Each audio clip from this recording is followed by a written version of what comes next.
आप सबका स्वागत है बैंक सदैव यूट्यूब चैनल पर।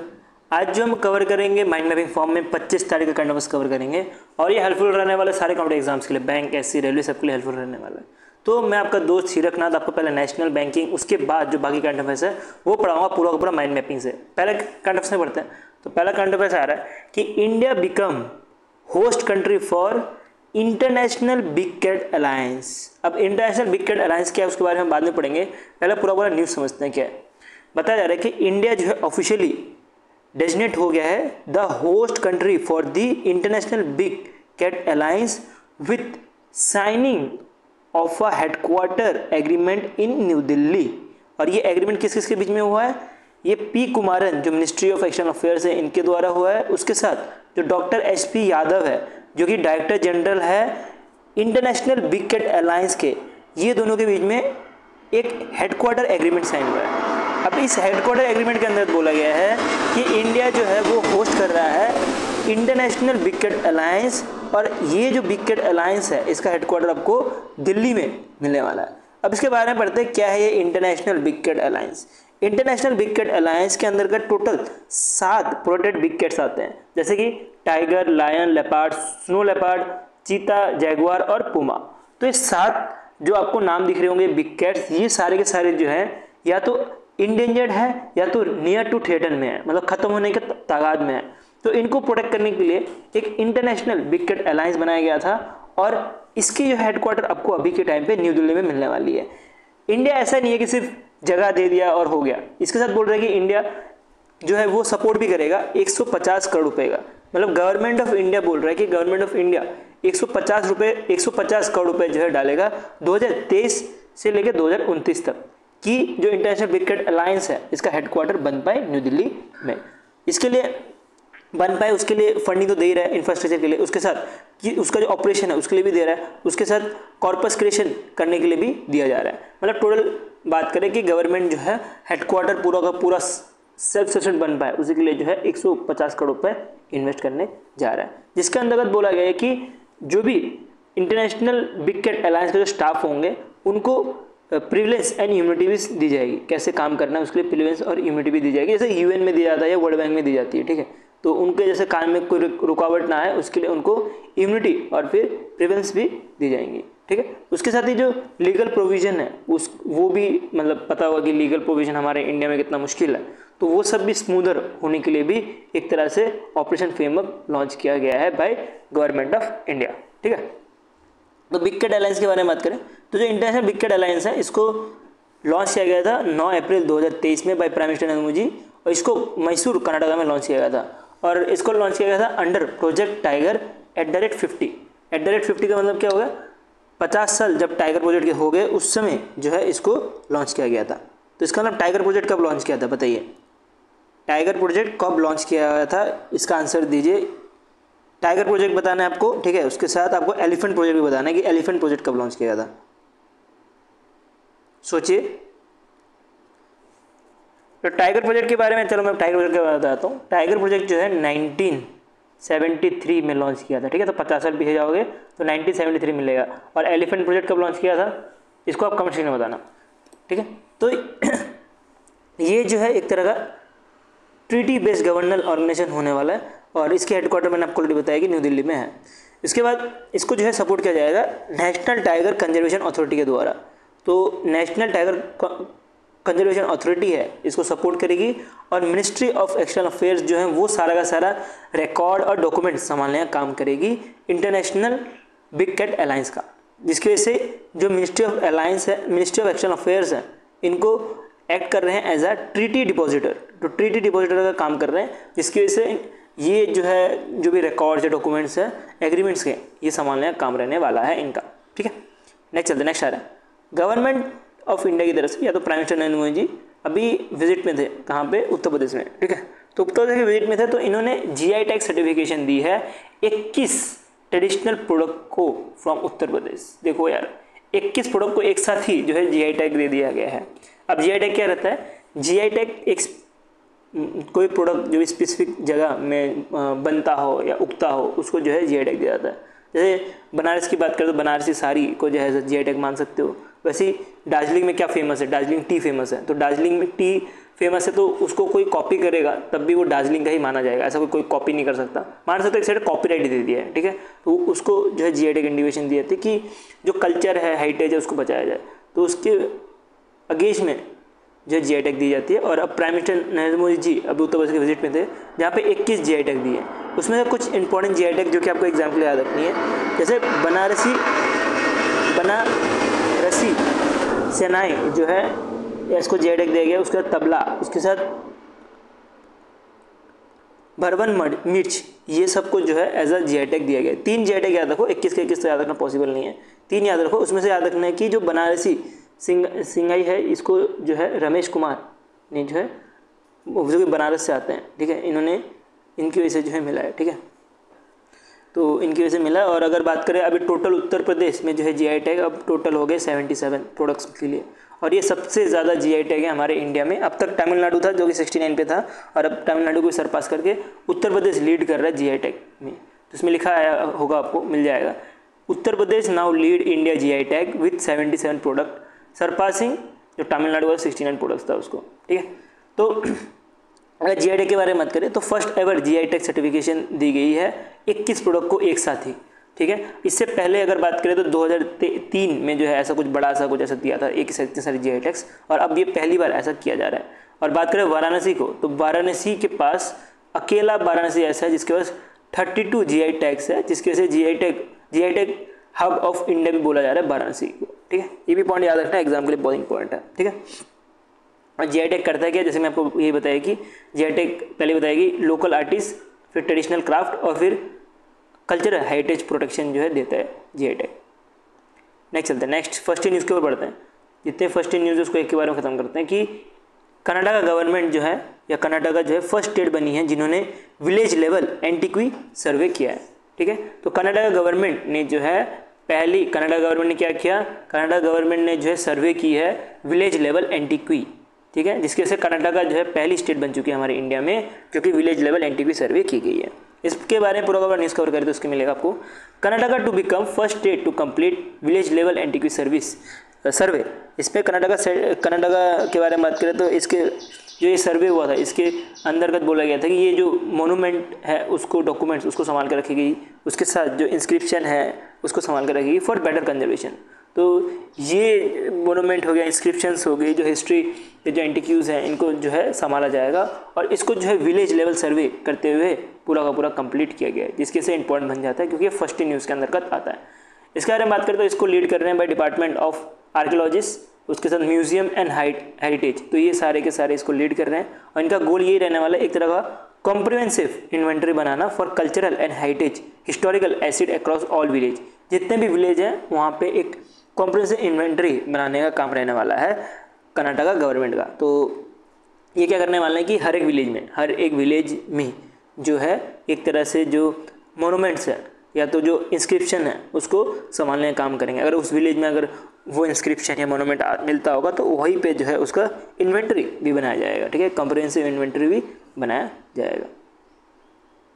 नेक्स्ट चलते हैं, नेक्स्ट आ रहा है फायर सेफ्टी वीक बनाया गया है इस बार, पहली बार जो है फर्स्ट फायर सेफ्टी वीक बनाया जा रहा है, और ये बनाया जा रहा है 21 से लेकर 25 अप्रैल 2025 तक। इसको जो है बनाया जा रहा है by ministry of health and family welfare के द्वारा, और इन्होंने बोला है कि हम जो है कंडक्ट करेंगे fire safety week from April 21 से लेकर अप्रैल 25 2025 तक।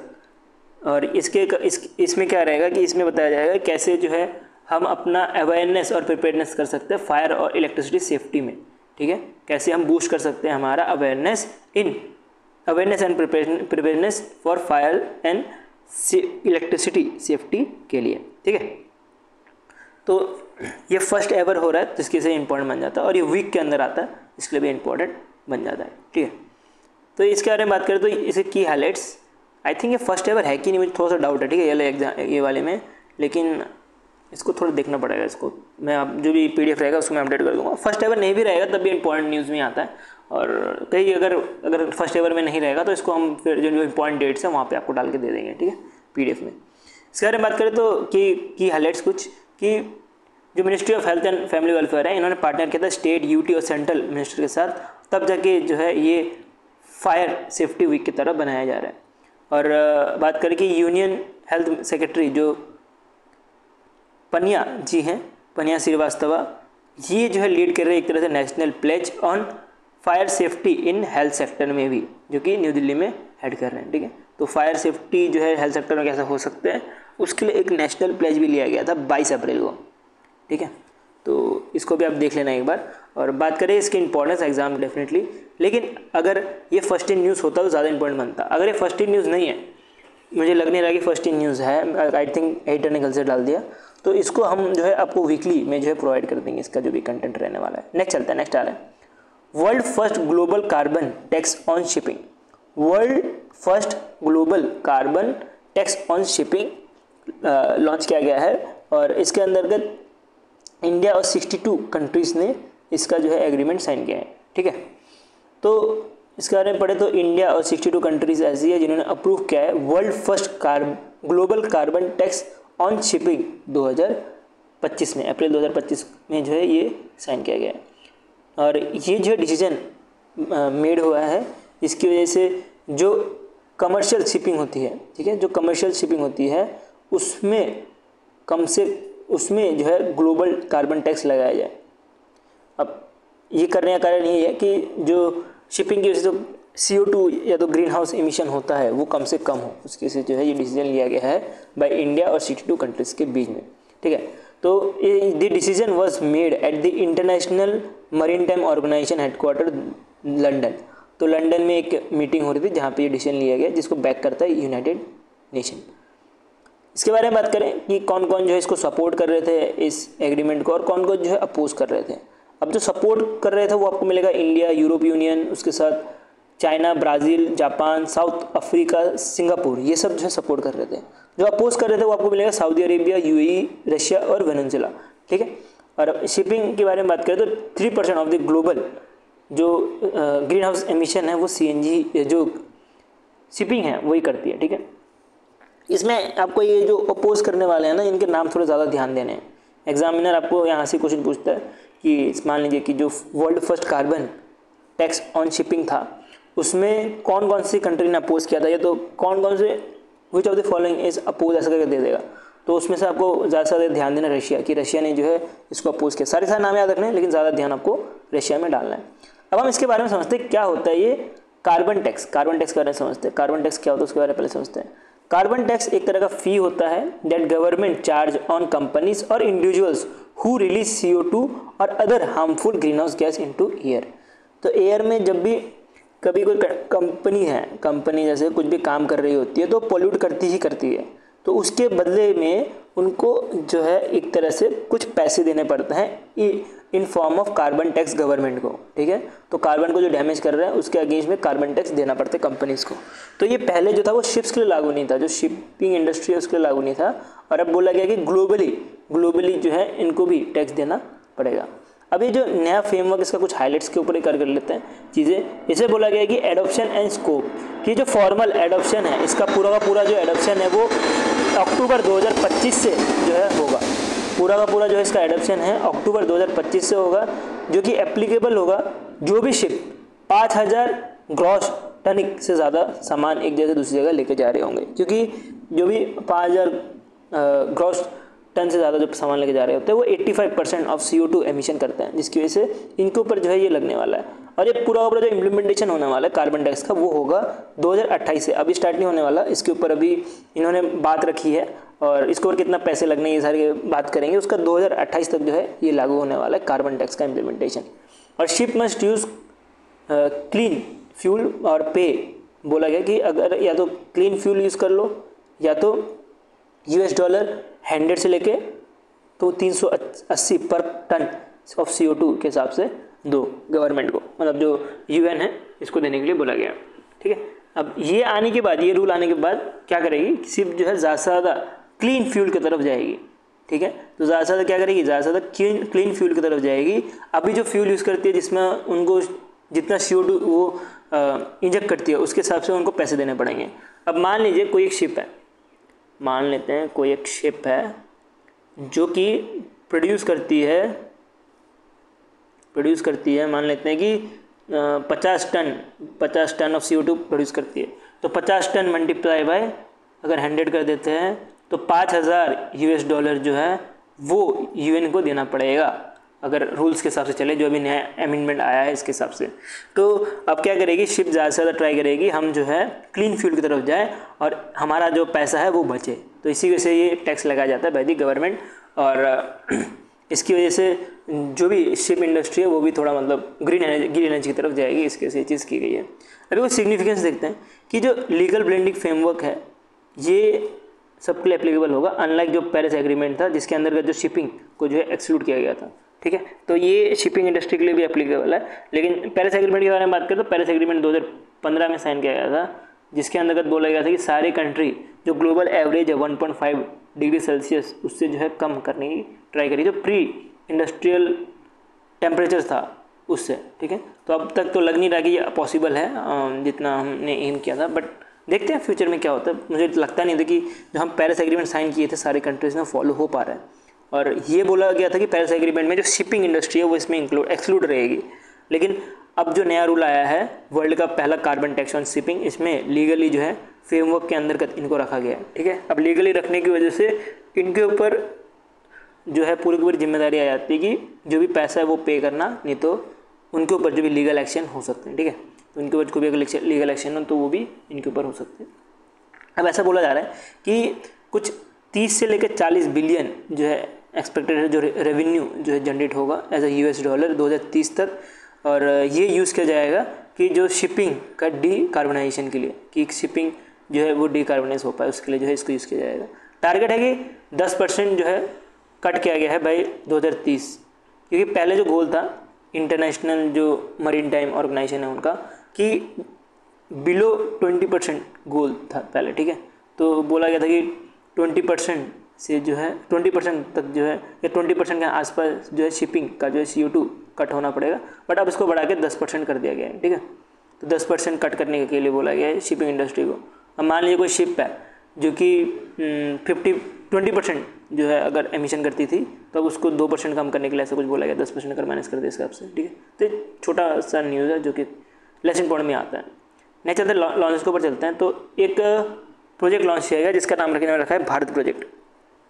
तो भारत प्रोजेक्ट जो है लॉन्च किया गया by ministry of commerce and industry के द्वारा।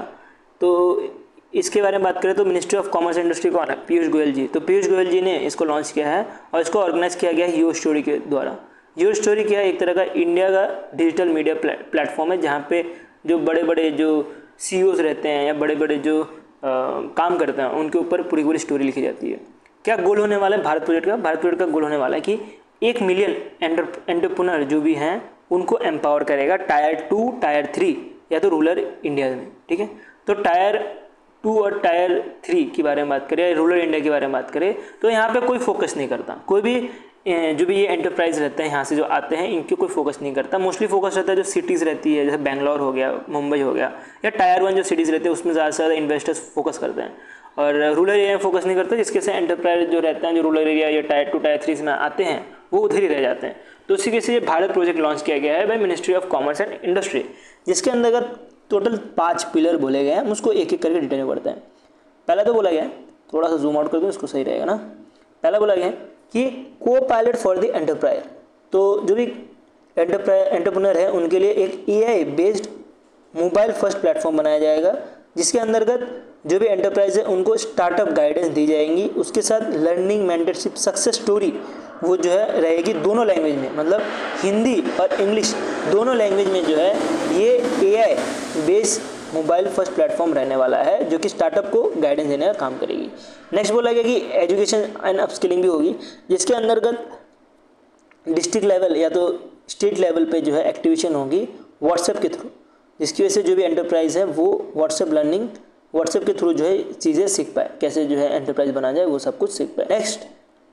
नेक्स्ट जो है एक तरह से भारत आइडियाथॉन भी होगा, जिसके अंतर्गत एक national wide idea camp challenge भी चलने वाला है, जिसके अंतर्गत ये डिस्कवर करेंगे बिजनेस आइडियाज़ को फ्रॉम 1000+ डिस्ट्रिक्ट से 1000+ डिस्ट्रिक्ट से ये जो डिस्कवर करने वाला है, जिसके अंतर्गत ये ऑफर करेगा मेंटरशिप टू टॉप फाउंडर्स। जो भी टॉप फाउंडर्स होंगे उनको ही इसके अंतर्गत मेंटरशिप दी जाएगी। मतलब ये क्या होने वाला है, एक तरह का चैलेंज होगा जिसमें डिफरेंट जो फाउंडर्स होंगे वो आएंगे और अपना जो भी बिजनेस आइडिया है वो बताएंगे। उसके बाद जो बिजनेस आइडिया इसका भी अच्छा लगा, उसके जो टॉप जो फाउंडर होंगे उनको मेंटरशिप देने का काम होगा भारत आईडियोटॉन में। उसके बाद भारत स्पार्क्स भी लॉन्च किया है। भारत स्पार्क्स क्या है? एक तरह का लॉन्च पैड है फॉर स्मॉल टाउन एंटरप्राइज। जो स्मॉल टाउन एंटरप्राइज है उनके लिए एक तरह से लॉन्च पैड बनाया गया है, जिसके अंतर्गत अपना जो भी आइडिया है वो पिच कर सकते हैं टू द इन्वेस्टर। अगर इन्वेस्टर को अच्छा लगा तो वो अपना जो भी पैसा है वो लगाएंगे, ग्रांट करेंगे पैसा, उसके साथ लॉन्ग टर्म सपोर्ट देने का भी काम करेंगे। ठीक है, नेक्स्ट चलते हैं शुरू कर एक तरह का 7 पार्ट वेब सीरीज़ है, एक डॉक्यूमेंट्री सीरीज़ है, जिसके अंतर्गत जो रियल स्टार्टअप जर्नी है from founder, investor, policy maker, कैसे जो है काम करना है क्रॉस, वो सब जो है बताया जाएगा। ठीक है, अब मैं आपसे पूछता हूँ, आपको पता होगा, अब जैसे आपको पता होगा कि अगर सॉफ्टवेयर इंजीनियर बनना है, कैसे बनना है? पहले 10th करना है, 12th करना है, फिर इंजीनियरिंग करनी है, फिर आप बन सकते हो सॉफ्टवेयर इंजीनियर। आपको बैंकर बनना है तो क्या करना है? पहले आपको वही 10th पढ़ना, 12th पढ़ना, ग्रेजुएशन करना है, कोई तो किसी से नहीं तो फिर आपका कोई भी ग्रेजुएशन हो, आप उसके हिसाब से बैंकर बन जाते हो।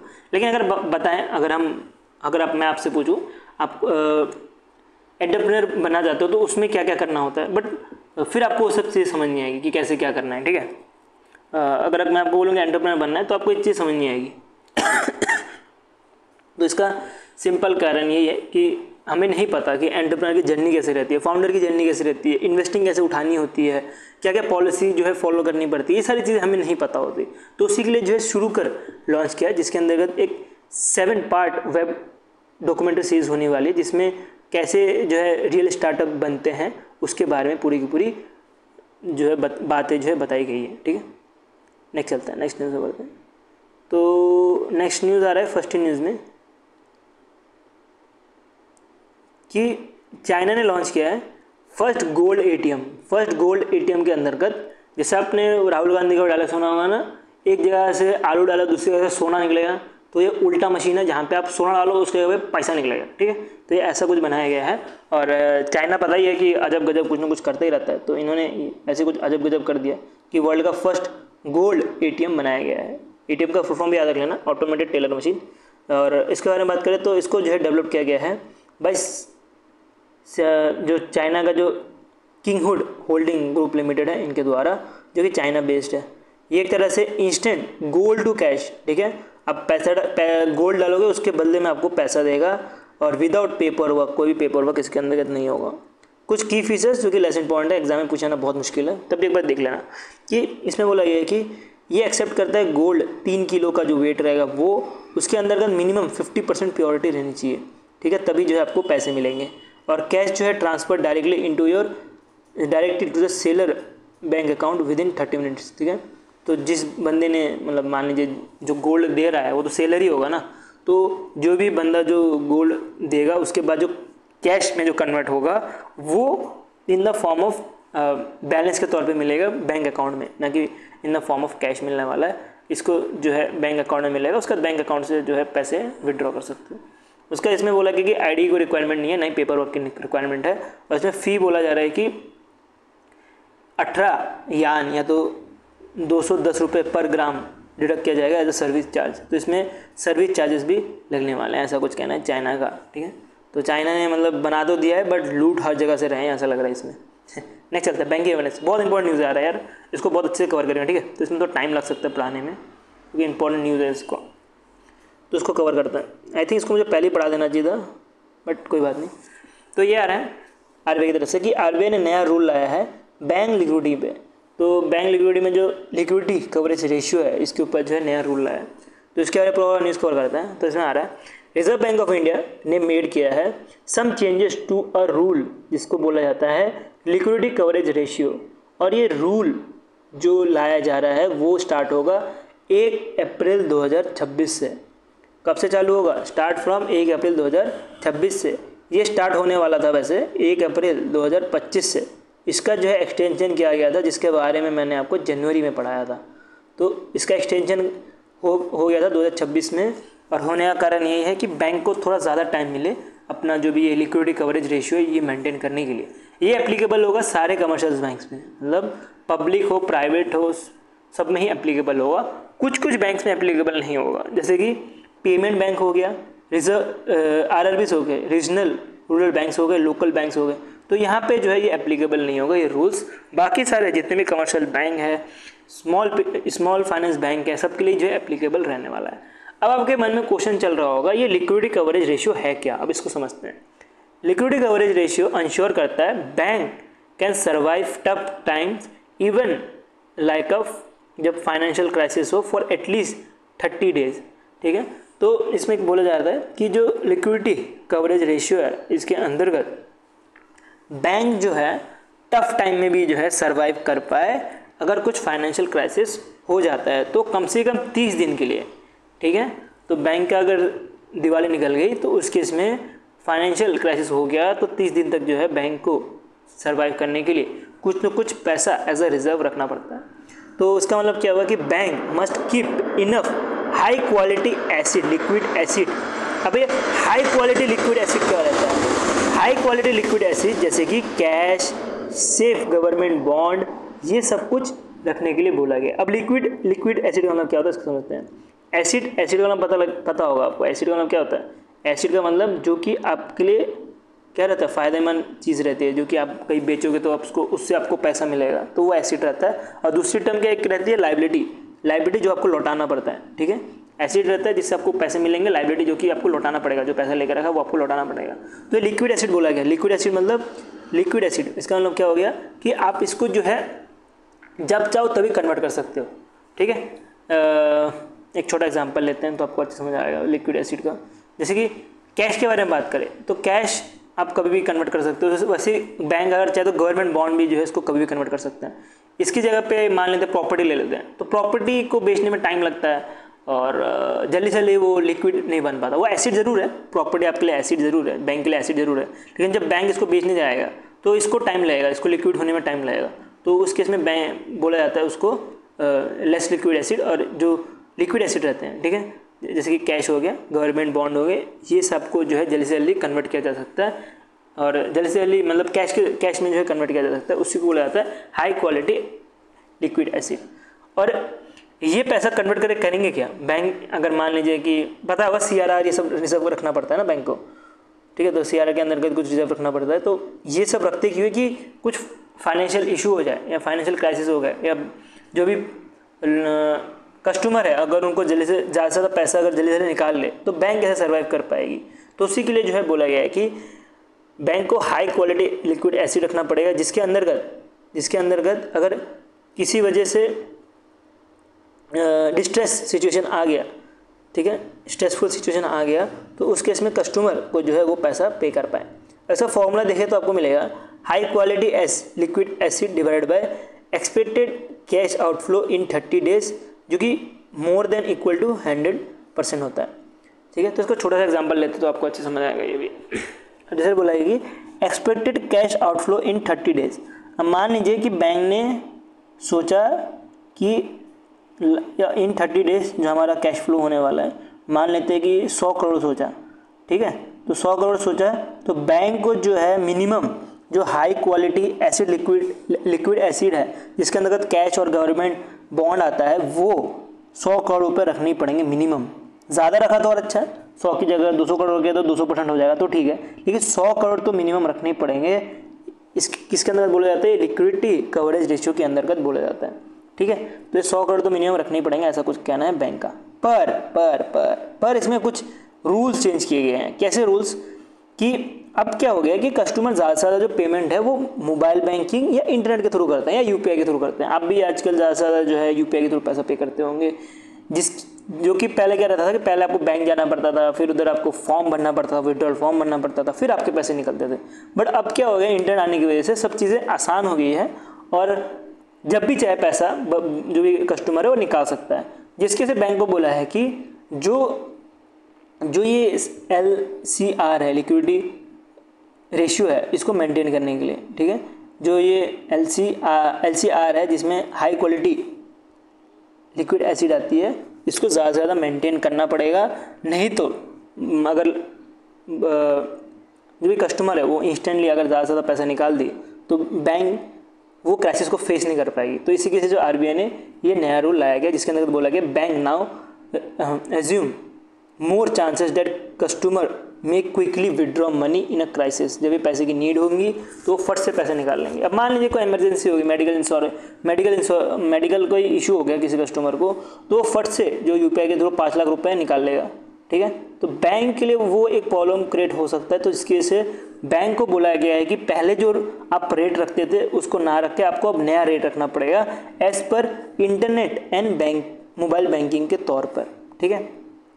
तो पहले जो रन ऑफ रेट होता था, अब ये रन ऑफ रेट क्या होता है? रन ऑफ रेट होता है रिस्क ऑफ विड्रॉ। इसके बारे में हम आगे और डिटेल में पढ़ेंगे, बट अभी आप याद रखो कि रिस्क ऑफ विड्रॉल, कितना ज़्यादा रिस्क है कि कोई पर्सन विड्रॉ करेगा, इसको बोला जाता है रन ऑफ रेट्स। तो स्टेबल डिपॉजिट में जो था वो पहले 5% था, अब नया जो बोला गया है वो 7.5% रखने के लिए बोला गया है। और लेस स्टेबल जो मनी है उसमें 10% था, अब 12.5% रखने के लिए बोला गया है। मतलब दोनों में देख सकते हो कुछ 2.5% जो है बढ़ाया गया है, ठीक है। तो 12.5% अगर करेंगे तब भी 2.5% बढ़ाया गया है, और 7.5 में भी 2.5% बढ़ाया गया। दोनों में जो है 2.5% as a run off add किया गया है due to internet and mobile banking deposit की वजह से, ठीक है। और अगर बात करिए स्टेबल मनी क्या रहता है, स्टेबल डिपॉजिट क्या रहता है? Stable deposit is a type of bank deposit that is likely to withdraw suddenly. जैसे कि एफडी हो गया, आरडी हो गया, जिसको फट से नहीं निकाला जा सकता, वो आता है स्टेबल डिपॉजिट के अंदर। और लेस स्टेबल डिपॉजिट के अंदर जैसे सेविंग अकाउंट हो गया, ठीक है, तो जिसके अंदर जब भी चाहे तभी पैसा निकाल सकते हो, तो उसके अंदर आता है ये सारी चीज़ें। अब क्या होगा, जैसे मैंने आपको पहले बताया कि अगर 100 करोड़ बैंक ने सोचा कि कुछ 30 डेज में निकल जाएगा, तो पहले 100 करोड़ रुपये मेंटेन करती थी, मिनिमम इतना ही रखना पड़ता था। लेकिन अब बैंक को बोला है कि अब 100 करोड़ नहीं, बल्कि आप कितना, अगर मान लेते हैं 5% के हिसाब से, 10% के हिसाब से मान लेते हैं, तो अब आपको 1 करोड़ 112.5 करोड़ मतलब 112.5 करोड़ तक रखना पड़ेगा लेस स्टेबल मनी में। और वैसे अगर मोस्ट स्टेबल मनी में रखे तो वैसे कुछ निकल जाएगा। जो स्टेबल डिपॉजिट है उसमें भी आप ये चीज़ देख सकते हो। आई थिंक मैंने मोस्ट स्टेबल बोल दिया क्या। जो लेस स्टेबल मनी है उसके बारे में बात करें तो अगर 100 करोड़ रुपये है, 100 करोड़ रुपये आपने रखे हैं, ठीक है, तो 100 करोड़ रुपये में पहले जो था वो 100 करोड़ रुपये रखना पड़ता था, लेकिन अब बोला बैंक ने आपको 100 करोड़ रुपये नहीं, मिनिमम 112.5 करोड़ रुपये रखना पड़ेगा, ऐसा कुछ कहना है आरबीआई का। और ये रूल और रेगुलेशन कब लागू होगा? 1 अप्रैल 2026 से जो है लागू होने वाला है। अगर सिंपल टर्म्स के बारे में बात करें, इन सिंपल टर्म्स हम सारा जो चीज़ें समझे, क्या क्या बताया गया कि आरबीआई चाहता है कि बैंक जो है बेटर प्रिपेयर रहे फॉर इमरजेंसी कब भी हो तो उसके लिए बेटर प्रिपेयरनेस रखे by keeping more liquid money, ज़्यादा से ज़्यादा मनी जो है बैंक के पास रहे, जिसके से जो भी पीपल है, अगर वो जो भी कस्टमर है वो अगर पैसे अगर फट से निकाल लेते हैं, बैंक तब भी सर्वाइव कर पाए। अब मान लीजिए किसी बैंक के पास पैसा ना हो, किसी वजह से सबने पैसे निकाल लिए, तो बैंक की दिवाली निकल जाएगी, तो वो ना हो, इसी वजह से जब आरबीआई ने डिसीजन लिया गया। अब कुछ इंपॉर्टेंट टर्म्स के बारे में बात करें कि हाई क्वालिटी लिक्विड एसिड क्या होता है, इसके बारे में हमको ऑलरेडी समझा दिया है, तो इसके बारे में समझे तो ये आप समझ सकते हो कि एक तरह से बैंक का जो है इमरजेंसी फंड है, जिसके अंतर्गत कैश, गवर्नमेंट बॉन्ड्स, ये सब कुछ आते हैं, जिसको और अदर एसिड जिसको जब भी बैंक अगर बेचना चाहे तो क्विकली बेच सकती है विदाउट लूजिंग वैल्यू, ठीक है। तो उसमें अगर बैंक बेचती भी है कैश या तो गवर्नमेंट बॉन्ड बेचती भी है तो उसमें बैंक को लॉस नहीं होता। और दूसरी चीज़ें अगर बेचे तो क्या बताओ उनको लॉस भी हो सकता है। अगर बात करें प्रॉपर्टी ये सब के बारे में बात करें तो उसमें उनको लॉस भी हो सकता है। डिफरेंट एसेट जो भी रहते हैं, मान लीजिए कोई बिल्डिंग बेच रही हो तब भी उनको लॉस भी हो सकता है, लेकिन कैश और गवर्नमेंट बॉन्ड जो है लॉस के अंतर्गत नहीं आती, इसकी वजह से इसको हाई क्वालिटी एसिड लिक्विड बोला जाता है, ठीक है। उसके बाद बात करें रन ऑफ क्या होता है, रन ऑफ फैक्टर क्या होता है, उसके बारे में देखते हैं। तो this tell the bank how much money bank might borrow by the customer in a crisis over the 30 years. 30 दिन के अंदर कितना जो है बैंक बोरो कर सकता है, उसको बोला जाता है रन ऑफ फैक्टर। अगर मान लीजिए 1000 रुपये है और 40% रन ऑफ रखने के लिए बोला गया है, तो इसका मतलब बैंक को जो है 400 रुपये रखने के लिए बोला गया है, ठीक है। तो ये चीज़ मैंने तो आपको ऑलरेडी ऊपर समझाई दी, जो आपको 1000 रुपये के हिसाब से मैं 1000 करोड़ के हिसाब से समझाया, 100 करोड़ के हिसाब से समझाया, तो वही चीज़ जो है यहाँ पे भी लिखी है, ठीक है। तो अगर आप पीडीएफ के थ्रू पढ़ रहे होंगे तो आपको यहाँ से ये सारी चीज़ें रिवाइज कर रहे होंगे तो आपको अच्छी समझ आ जाएगी। नेक्स्ट चलते हैं, नेक्स्ट आ रहा है अदर की अमेंडमेंट। ये जो है 1 अप्रैल 2026 से एप्लीकेबल होने वाली है, जिसके अंतर्गत बोला गया है कि valuation of level 1 high quality liquid acid. तो valuation of level 1 high quality liquid acid, इसके अंतर्गत गवर्नमेंट सिक्योरिटीज़ को रखी गई है, ठीक है। तो गवर्नमेंट सिक्योरिटीज़ को मस्ट बी वैल्यू एट और बिलो मार्केट प्लेस। तो गवर्नमेंट सिक्योरिटी को बोला गया कि या तो इसको एट रखो जो मार्केट वैल्यू है उससे, या तो उसके बिलो रखने के लिए बोला गया, जिसकी वजह से ऐसा क्यों किया गया है, क्योंकि ensure realistic and conservative valuation हो पाए for top tier liquid asset, जो टॉप टायर लिक्विड एसिड है इसके ऊपर, ठीक है। रन ऑफ रेट के बारे में बात करें, कुछ रन ऑफ रेट में एक्सेप्शन दे के रखी, जैसे कि ट्रस्ट हो गया, पार्टनरशिप हो गया और प्रोफेटरशिप हो गया। तो ये सब में बोला गया पार्टनरशिप जैसे दो लोग मिलकर जब काम करते हैं, और प्रोफेटरशिप जब अकेला बंदा जो है सोल प्रोफेटरशिप जो अकेला बंदा काम कर रहा होता है, तो वो सारे जो फंड्स रहते हैं उनको ट्रीट किया जाए as a non financial corporates, और इनके लिए जो रन ऑफ रेट रखा गया वो 40% रखा गया। पहले क्या था, पहले 100% रखा था, तो ये 40% जो रखा गया, आप ये वाला एग्जांपल से आप समझ सकते हो। ये रन ऑफ फैक्टर जो है आपको इधर समझाया, पहले इसको 100% रखा गया था कि 100% रखना पड़ता था। अब जो ये ट्रस्ट है, पार्टनरशिप है या प्रोफेटरशिप है, इनको जो है 40% रखना पड़ेगा। और ये जो है स्मॉल बिजनेस कस्टमर जो है ये इसमें नहीं आते, ठीक है। तो ये भी चीज़ आपको ध्यान देनी है। अब कुछ जीडीपी प्रेडिक्शन के बारे में बात करें तो जो सिविल है इन्होंने 6.5% की जीडीपी प्रेडिक्शन मारी है फॉर फाइनेंशियल 2026, ठीक है। और बोला जा रहा है कि कुछ इंपॉर्टेंट पॉइंट्स जैसे कि आरबीआई ने इंटरेस्ट रेट कट किया है, जिसकी वजह से जो कंज्यूमर स्पेंडिंग और प्राइवेट इन्वेस्टमेंट बढ़ पाए, उसके साथ ही जो इनकम टैक्स रिलीफ या ईजिंग इन्फ्लेशन या नॉर्मल मॉनसून किया गया कि रूरल डिमांड भी ज़्यादा से ज़्यादा हो पाए। इसके साथ ही बोला गया कि पॉसिबल ड्रॉप है कि क्रूड ऑयल के प्राइसेस भी अभी कम होंगे, और इसके से लोअर कॉस्ट होने की वजह से जो इकोनॉमी है वो भी ग्रो कर देगा, ऐसा कुछ कहना है सिविल का, ठीक है। और एक चीज़ मैं बोलने भूल गया कि सिविल ने जो है प्रोजेक्ट किया 6.5% फाइनेंशियल 2025, वायल जो बाकी सारे जो बड़े बड़े जो इंस्टीट्यूट जैसे फिच रेटिंग है या IMF है, इनका थोड़ा अलग है कुछ कहना कि कैसे जो है इम्पैक्ट हो रहा है USA का जो भी टैरिफ लगा है उसकी वजह से, ठीक है। तो इसके ऊपर हम आगे ही पढ़ लेते हैं, आगे आपको सारा कुछ मिल जाएगा।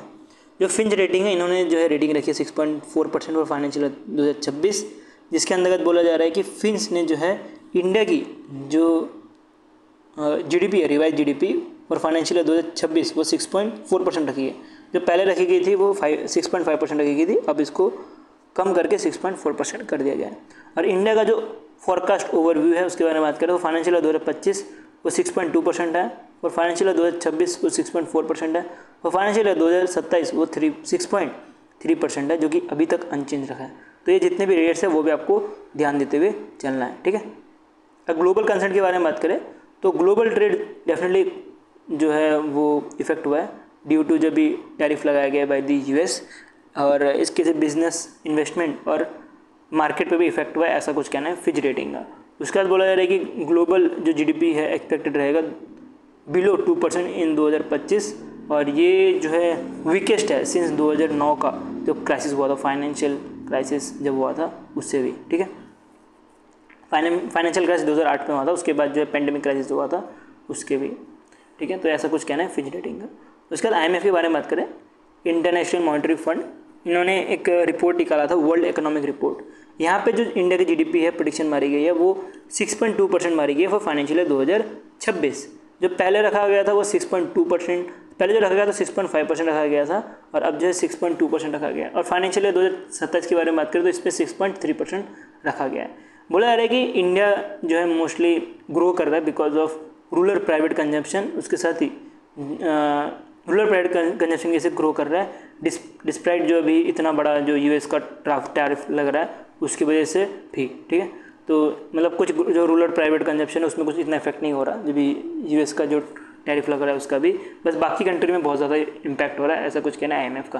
बाकी इन्फ्लेशन के बारे में बात करें तो इन्फ्लेशन जो IMF ने रखा है वो 4.2% रखा है फॉर फाइनेंशियल 2026, और फॉर फाइनेंशियल 2027 वो 4.1% रखा है। और अभी हमने देखा था कि रिसेंटली जो इन्फ्लेशन है वो 3.34% भी हो गया, जो कि लोएस्ट चला गया है, ठीक है। तो ये चीज़ भी डेटा जो है वो RBI की तरफ से आ रही थी, और अब IMF की तरफ से जो डेटा है उसको भी आपको याद रखना है कि 4.2% रखा गया है। अगर करंट अकाउंट डेफिसिट की बारे में बात करें तो फॉर फाइनेंशियल 2026 वो आपको 0.9% मिलेगा फॉर GDP, और फाइनेंशियल 2027 की बात करें तो 1.4% ऑफ द GDP मिलने वाला है। इतना ज़्यादा आपको डिटेल में इतना कुछ सब कुछ मत पढ़ते जाओ, अभी लास्ट में इसको पढ़ लेना, एक बार आग घुमा लो, याद करने की कोशिश मत करना, ठीक है। याद करने की कोशिश करोगे तो खुद के पैर में जो है कुल्हाड़ी मारने वाली बात होगी अभी के टाइम पे, बिकॉज एग्जाम तक ना ये सब कुछ भूल जाओगे, ये मेरे से लिख के ले लो, ये सारा जो भी मैं आपको डेटा पढ़ा रहा हूँ या जो भी पढ़ा रहा हूँ ये भूल जाओगे, तो बेटर है ये अभी इसको स्किप करते हुए चलो, एक बार बस आँख घुमा लो क्या चीज़ है क्या नहीं, और बाकी जो है ये सारी चीज़ें बाद में ही पढ़ना। बात करेगी जो कैलेंडर ईयर 2025 या कैलेंडर ईयर 2026, ये सारे चीज़ जो है आपको टेबल फॉरवर्ड में सब कुछ दे दिया गया, आप यहाँ से जो है चीज़ें पढ़ सकते हो, क्योंकि इसमें रट्टा मारने की चीज़ें इसमें कुछ बताने लायक है नहीं। एक सेलिब्रेशन आ रहा है जो कि न्यूयॉर्क सिटी ने डिक्लेयर किया है 14 April as a Bhimrao Ambedkar day के तौर पे। तो किसने डिक्लेयर किया? न्यूयॉर्क ने डिक्लेयर किया है। और अगर बात करें तो अभी 2025 में जो है 135 बर्थ एनिवर्सरी है डॉक्टर भीमराव अंबेडकर की, तो इनके जो 135 डेज़ हैं इस पर जो है डिक्लेयर किया गया है 14 अप्रैल को as a Bhimrao Ambedkar day बनाया जाएगा बाय न्यूयॉर्क। ठीक है, ये एक इवेंट था UN का हेडक्वार्टर में, वहाँ पे जो है ये डिसाइड किया गया है कि ये जो है इवेंट होने वाला है, ये जो भीमराव अंबेडकर के तौर पे अप्रैल 14 को बनाया जाएगा न्यूयॉर्क में। ठीक है, यूएस में ये चीज़ की जाएगी। नेक्स्ट चलता है, नेक्स्ट आ रहा है MUN कोलैब। तो ये भी बहुत इंपॉर्टेंट है कि ministry of skill development and enterprise ने जो है पार्टनर किया है US बेस्ड माइक्रोसॉफ्ट के साथ, दोनों मिलकर जो है AI career for women initiative लिया गया है, जिसके अंदर बोला जा रहा है कि 20,000 वुमेन्स को जो है एम्पावर करेगा इन हायर एजुकेशन इंस्टीट्यूट, और इनको जो है AI और डिजिटल इकोनॉमी स्किल्स जो सिखाई जाएगी, जिसकी वजह से जो इंडिया का जो इनोवेशन लीड ग्रुप है वो ग्रो कर पाए। ठीक है, तो क्या क्या बोला गया इसको हम कवर करते हैं, क्या क्या की फीचर्स हैं ये AI फॉर करियर इनिशिएटिव जो कि वुमेन के लिए निकाला गया है। तो इसके अंदर बोला गया है कि एक तरह से ट्रेनिंग देने का काम करेगी 20,000 वुमेन्स को थ्रू 24 आवर का एक पूरा का पूरा मान सकते हो एक क्लास होने वाला है। ठीक है, ऑनलाइन क्लास होने वाला है, उसके थ्रू वो सीख सकते हैं। और ये जो भी सिलेबस बनाई गई है ये बनाई गई है national council for vocation education and training के अंतर्गत देखते हुए, और इसके अंतर्गत एक सेंटर ऑफ एक्सीलेंस भी बनाया जाएगा। ठीक है, मतलब 30 सेंटर ऑफ एक्सीलेंस बनाया जाएगा, एक नहीं 30 सेंटर ऑफ एक्सीलेंस बनाया जाएगा इन वुमेन कॉलेजेस, जो भी वुमेन कॉलेजेस है उसमें 30 सेंटर ऑफ एक्सीलेंस बनाया जाएगा अक्रॉस 6 स्टेट में ये किए जाएंगे। और जो सेंटर ऑफ एक्सीलेंस रहने वाला है वो एक तरह से हब की तरह काम करेगा। ठीक है, तो वो एक तरह से क्या काम करेगा, एक हब की तरह काम करेगा। उसके बाद वो जो है बाकी जो स्पोक है, हब एंड स्पोक मॉडल दिखाए ना, तो जो बाकी जो स्पोक रहने वाले, बाकी स्पोक कौन रहेंगे, वो कॉलेज रहेंगे। तो सेंटर ऑफ एक्सीलेंस एक हर एक जगह पे रहे, 30 सेंटर ऑफ एक्सीलेंस है, तो मान लेते हैं कोई एक स्टेट ले लेते हैं उत्तर प्रदेश में लखनऊ में जो है सेंटर ऑफ एक्सीलेंस बनाया गया है, तो लखनऊ के जो आसपास कॉलेजेस हैं एज ए स्पोक मानेंगे उसको, और ऐसे 150 जो है स्पोक इंस्टीट्यूट रहेंगे टायर 2 और टायर 3 सिटीज़ में, उनको जो है सेंटर ऑफ एक्सीलेंस के थ्रू जो है उनको सिखाया जाएगा। अगर इम्प्लीमेंटेशन पार्टनर की बात करें तो वो आपको एडुटेक फाउंडेशन बेंगलुरु बेस्ड मिलने वाला है। और सरकमटेंस इंडिकेशन की बात करें तो ये नेशनल एजुकेशन पॉलिसी 2020 के हिसाब से इसको पूरा का पूरा चलाया जाएगा। और इसके अंतर्गत AI सर्टिफिकेशन, इंटर्नशिप, फिर अप्रेंटिसशिप, फेलोशिप और करियर गाइडेंस भी दी जाएंगी, कैसे जो है वुमेन AI में जो है ग्रो कर सकते हैं, AI इंडस्ट्री में ग्रो कर सकते हैं। उसके लिए मोस्टली जो फोकस इसका ये भी रहने वाला है कि रूरल जो वुमेन पार्टिसिपेंट हैं ये भी बढ़े AI और डिजिटल इकोनॉमी में। ठीक है, तो ये पूरा का पूरा जो भी न्यूज़ था मैंने आपको अच्छे से एक्सप्लेन कर दिया और अच्छे से सब कुछ जो है PDF में प्रोवाइड कर दिया गया है। नेक्स्ट चलते हैं, नेक्स्ट 3 तरह के अपॉइंटमेंट्स कवर करते हैं। पहला तो कैप्टन जगमोहन जो कि डायरेक्टर ऑफ गोवा शिपयार्ड है। अब गोवा शिपयार्ड के बारे में बात करें तो ये डिफेंस की एक PSU है जो कि मोस्टली शिप बनाने का काम करती है। ठीक है, तो अभी ये इधर के डायरेक्टर थे और अब इनको अपॉइंट कर दिया गया है CMD मतलब chairman and managing director of Mazagon dock ship builder के तौर पे। और इनका भी काम होता है, ये भी डिफेंस की PSU है, इनका ही काम होता है जो शिप बिल्डिंग करना। ठीक है, ये रिप्लेस कर रहे हैं बीजू गॉर्ज को। बीजू गॉर्ज के बारे में बात करें तो इनको एज ए एडिशनल चार्ज लेके बैठे हुए थे, क्योंकि जो संजीव सहगल है ये रिटायर हो गए थे फरवरी 2025 में, और अब जो है एडिशनल चार्ज लेकर रहे थे, कुछ मान सकते 2 महीना 3 महीना काम किया और उसके बाद अब फाइनली परमानेंट जो है इनको मिल चुका है chairman and managing director of Mazagon dock ship builder के तौर पे।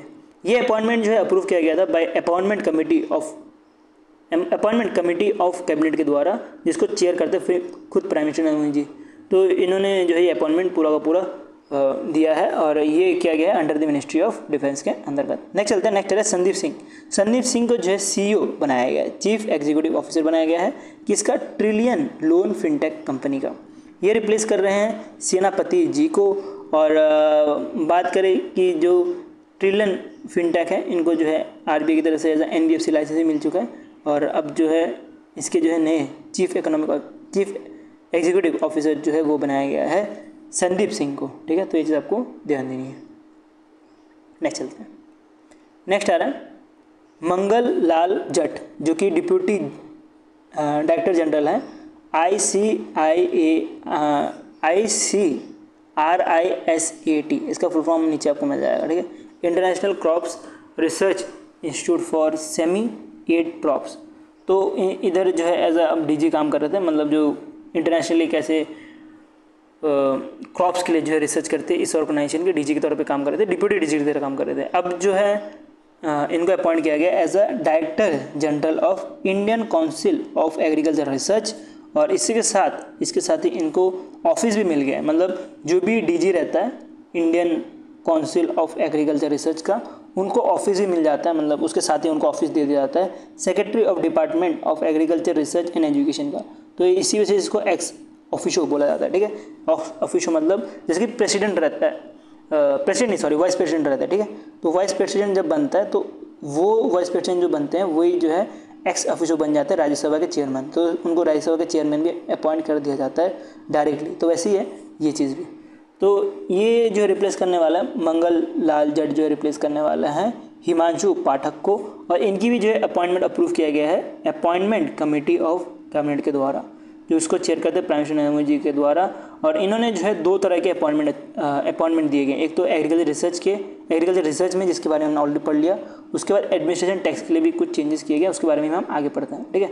और अगर मनोहर लाल जट के बारे में बात करें तो इनका टर्नओवर टोटल 3 साल का होने वाला है, और यह तो फर्दर अपॉइंटमेंट तब तक रहने वाला है। अगर सेंट्रल बोर्ड डायरेक्ट टैक्स के बारे में बात करें, जो कि एज ए टैक्स एडमिनिस्ट्रेशन के तौर पे जो है ये अपॉइंटमेंट दी जा रही है, इसके अंदर का टोटल 4 पर्सन को जो है अपॉइंट किया गया है। एक मिलेगा आपको पंकज कुमार मिश्रा, दूसरा मिलेगा संजय बहादुर, तीसरा मिलेगा रेड्डी जी, और चौथा मिलने वाला है आपको अपर्णा। तो ये 4 पर्सन को जो है एज अ मेंबर अपॉइंट किया गया है central board of direct tax का। इसको भी आपको ध्यान देते हुए चलना है। और ये अपॉइंटमेंट की गई है कि जो लीडरशिप है उसको इंस्टेंट की जाए इन टैक्स सेक्टर। तो 10 पॉइंट है नहीं, इस पॉइंट इसको छोड़ भी सकते हो। जो ये 4 नाम आपको मैं बताया, ये याद करना है। उसके बाद जो ये कौन थे, मंगल लाल जट, इनके भी नाम आपको याद करना है। तो ये हो गया हमारा डेली करंट अफेयर्स आज का। तो ये आज का जो 25 तारीख का डेली करंट अफेयर्स है ये खत्म हो गया। वीडियो अच्छा था तो लाइक कर देना। ऐसी कंटेंट देखते हो सब्सक्राइब चैनल, और इसका PDF चाहिए तो आपको टेलीग्राम ग्रुप में मिल जाएगा। अभी के लिए मिलते रहते हैं। Thank you watching this for this video.